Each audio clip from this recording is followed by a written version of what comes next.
جس کو ماہ رمضان کی فضیلت اور اہمیت پتہ چل گئی وہ تمنا کرے گا کہ کاش پورے سال کو رمضان شریف کر دیا جائے، یعنی مہینہ رمضان شریف کا نہ ہو بلکہ سال ہی رمضان شریف میں تبدیل ہو جائے۔ اس کی برکتیں یہ ہیں۔ اب جب اس کے عام دن یہ ہے سنیچر اتوار پیر منگل بدھ یہ ہے، تو پھر اس کا جمعہ کیسا ہے؟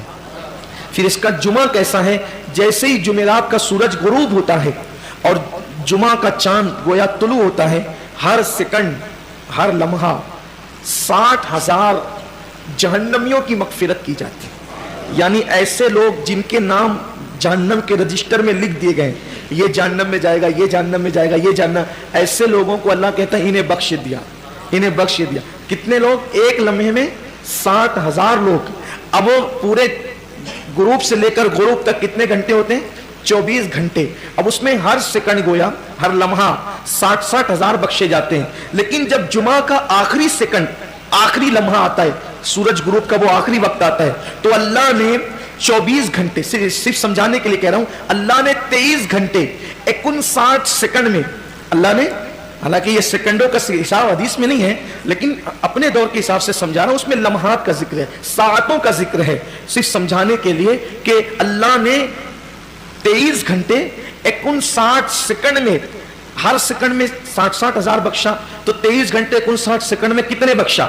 تو جب آخری سیکنڈ آخری ساعت آتی ہے وہ افطار کی جمعہ کی، تو جتنے 23 گھنٹے 59 سیکنڈ میں بخشے گئے ان کی تعداد کے برابر آخری سیکنڈ میں بخش دیے جاتے ہیں۔ کتنی بڑی بات ہے۔ میں سمجھتا ہوں کوئی بچتا ہی نہیں ہوگا بخشش سے۔ یہ وہ ماہ رمضان ہے، یہ وہ برکت والا مہینہ ہے۔ لیکن کتنے کم نصیب ہیں وہ لوگ، جو لوگ گرمی کا بہانہ کر کے، جو لوگ بیماری کا بہانہ کر کے، جو لوگ کاروبار کا بہانہ کر کے کہتے ہیں کہ میں روزہ نہیں رکھ سکتا، دھوپ کتنی ہے مولانا، کتنی دھوپ ہے، میں روزہ نہیں رکھ سکتا، گرمی کی شدت کتنی ہے، میں روزہ نہیں رکھ سکتا، میں بیمار ہوں۔ کیا بیماری ہے؟ بخار آ گیا۔ کیا بیماری ہے؟ پیٹ میں درد ہوتا ہے، بھوکا رہتا ہوں۔ کیا مسئلہ ہے؟ گٹکے کے بغیر زندہ نہیں رہ سکتا۔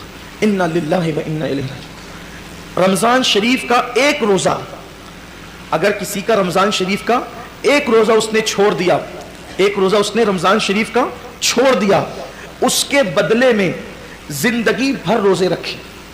یہ میں نہیں کہہ رہا ہوں، یہ ہماری کتابوں میں لکھا ہوا ہے، اسلامی کتب میں، اہل سنت کی کتب میں، کتب فقہ میں، کتب احادیث میں لکھا ہوا ہے کہ جس نے ماہ رمضان شریف کا ایک روزہ چھوڑ دیا پھر اب پوری زندگی روزے رکھتا رہا اس کے بدلے میں، تو جو فضیلت رمضان شریف میں ایک روزہ رکھنے کی تھی، پوری زندگی کے روزے رکھ کر بھی اس ایک روزے کی فضیلت کو نہیں پا سکتا۔ ایک روزے کی فضیلت کو زندگی بھر کے روزے، بھئی وہ کفارہ قضا یہ تو سب فقہی اعتبار سے ادا ہو گیا اس کے بدلے، لیکن فضیلت کی بات ہو رہی ہے کہ اس کی فضیلت جو ماہ رمضان شریف کے روزے کی ہے وہ نہیں پا سکتا، زندگی بھر رکھ لے۔ اور پھر ان کے جبڑے جو آگ کی کینچی سے کاٹے جائیں گے جنہوں نے روزے نہیں رکھے ہوں گے، بڑا دردناک عذاب ہے جنہوں نے روزے نہیں رکھے ہوں گے۔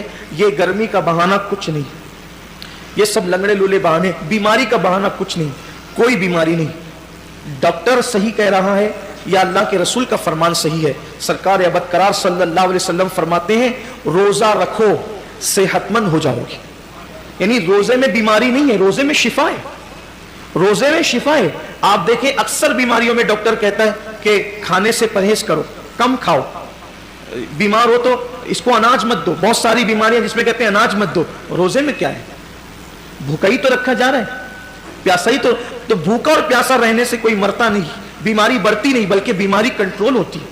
بلکہ اللہ عز و جل نے انسان کے جسم میں ایسی چیزیں پیدا کی ہے کہ جب وہ بھوکا رہتا ہے، صرف بھوکا رہتا ہے، تو بھوک کے وقت تو وہ کچھ مخصوص مادے نکلتے ہیں جو انسان کی صحت کے لیے بے پناہ مفید ہے اور اس سے کوئی بیماری نہیں ہے۔ مجھے اچھی طرح یاد ہے میری والدہ کا آپریشن تھا مالیگاؤں کے کھڈی کے غیر مسلم ڈاکٹر کے یہاں، نام بھی لے سکتا ہوں لیکن چھوڑتا ہوں اس کو، تو اس کے یہاں تو میں جب آپریشن کا بل پے کرنے کے لیے گیا تو اس نے مجھے جب وہ چائے پیش کی تو میں نے سوچا کہ کہیں اس کا دل نہ دکھ جائے، تو مجھے کہنا پڑا کہ میں روزے سے ہوں۔